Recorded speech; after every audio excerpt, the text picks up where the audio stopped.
At an old Berkshire Hathaway shareholder meeting, Charlie Munger, RIP, was asked what his best advice for investing and building wealth is.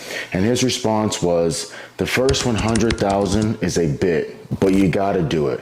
I don't care what you have to do, find a way to get your hands on that first 100,000. And then after that, you can ease off the gas a little bit.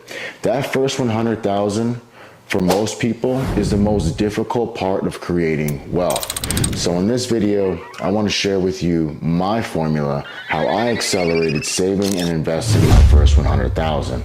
And hopefully this will give you some ideas on how you can do it too. If you're new here, I'm Jason. I'm an entrepreneur, a real estate investor, and on this channel, we talk mindset, money, self-development, and all things that make you better. Let's get into it. The very first thing I did before anything else was increase my savings cap. You can only save as much as you earn in the beginning.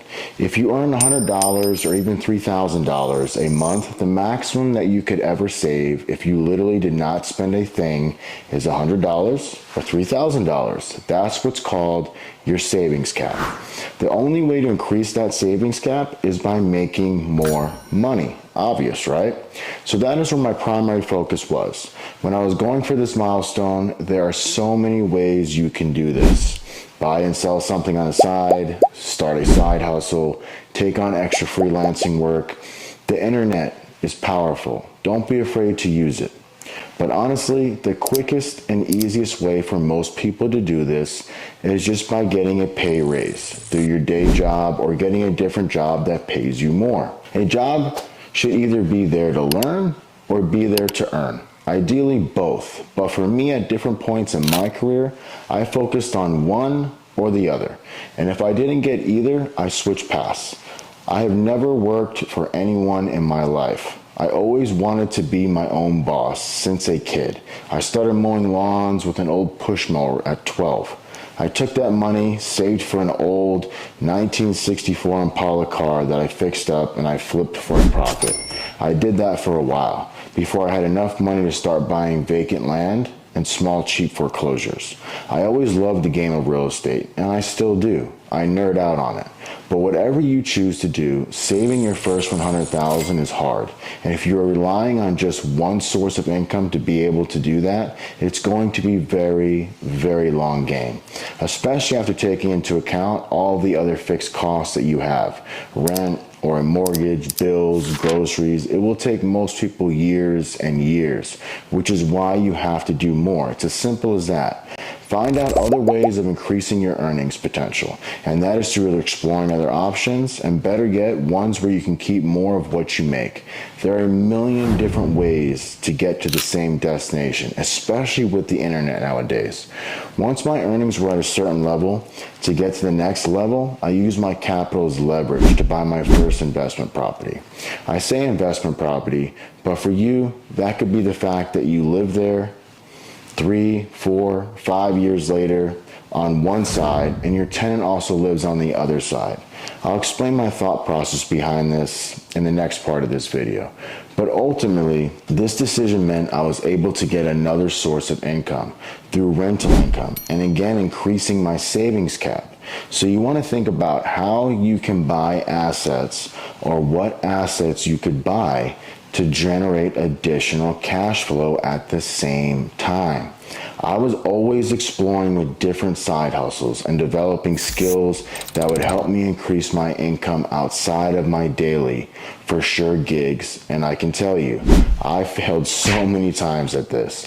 But one thing is for sure, I know they didn't work, at least for me, and that's what I learned. Maybe I'll make a whole video on the businesses that failed, because they did many times. It felt like I was going backwards. I'd be putting money into these businesses, but no money was coming back out. So I'd keep going back to the drawing board and starting over and over and over again. I would try loads of things. And when you fail, don't take it personal. Learn and move on. with the experience. That's what you're gaining as a profit. Every time I failed, I took those learnings with me to the next thing I tried. And then if that failed also, I would take it to the next thing I tried. And I kept going until it all added up and led me into something that did work, which leads me to the second thing I did, which is an absolute must. If you're trying to get to the 100,000, people don't want to hear it, but that is to creatively live below your means. I use the word creatively because I see so much personal finance advice centered around depriving yourself, and I don't want to be an advocate of that lifestyle because you only have one. Because even though being frugal and saving resonates with more people, there are so many other ways to live below your means without having to live like a broke college student for your entire life. Money should be used as a tool to create the life that you want, not take away from it. A lot of this is just about being smart, about how you are using your money. So I mentioned earlier about buying an investment property, which, spoiler alert, later turned into a behemoth real estate career for me. But in your case, that investment property, which should be a duplex or a triplex, can become a place that you live while also renting out the other unit or 2 units to qualified strangers. I know quite a few people that have done this exact thing. You probably would not have been able to buy the property if it didn't have the massive advantage of having a reliable tenant or tenants with a well-paid job to show the bank as additional income to get approved for the property. Secondly, don't be ashamed or in such a rush to leave home if you don't have to. If you're able to live at home with your parents for the first few years of your working life, take advantage of it. Stack that paper, and even after you buy the property, you can live at home for a bit longer if the opportunity cost of living in that place versus renting it out is better.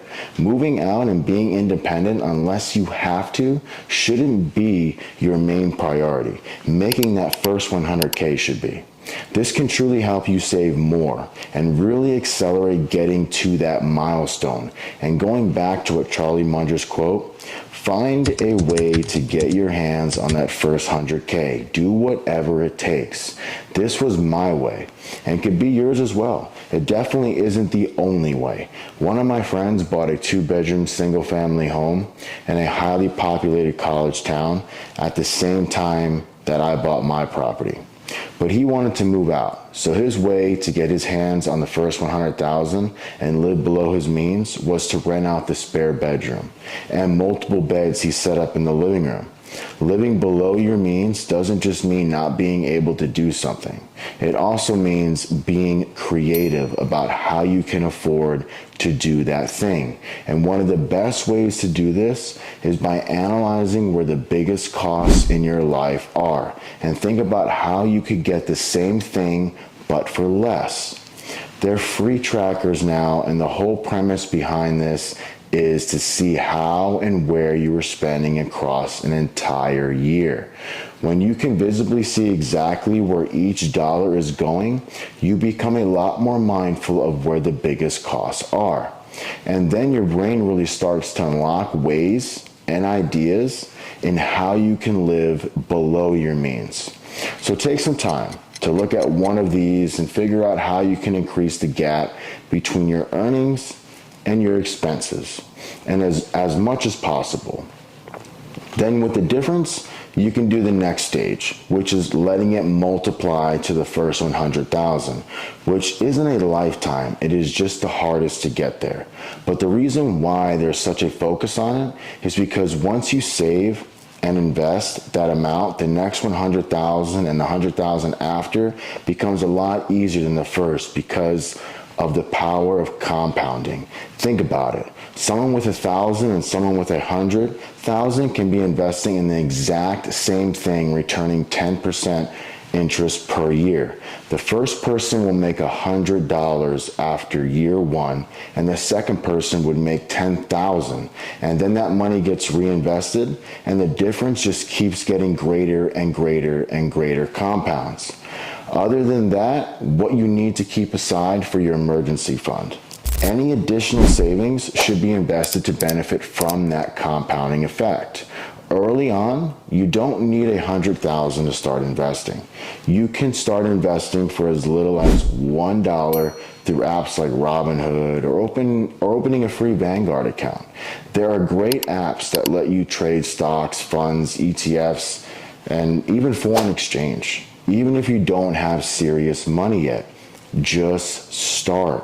Investing anything adds up. Don't make the mistake of not starting. The earlier you can build these habits, the faster you will build a compounding money machine.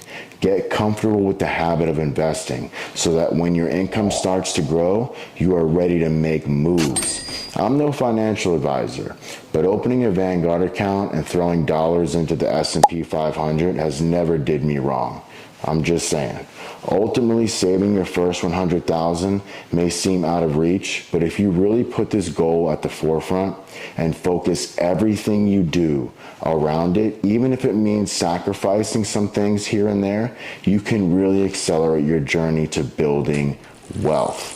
Think about 5 years of giving it your all, or a lifetime of potentially worrying about finances.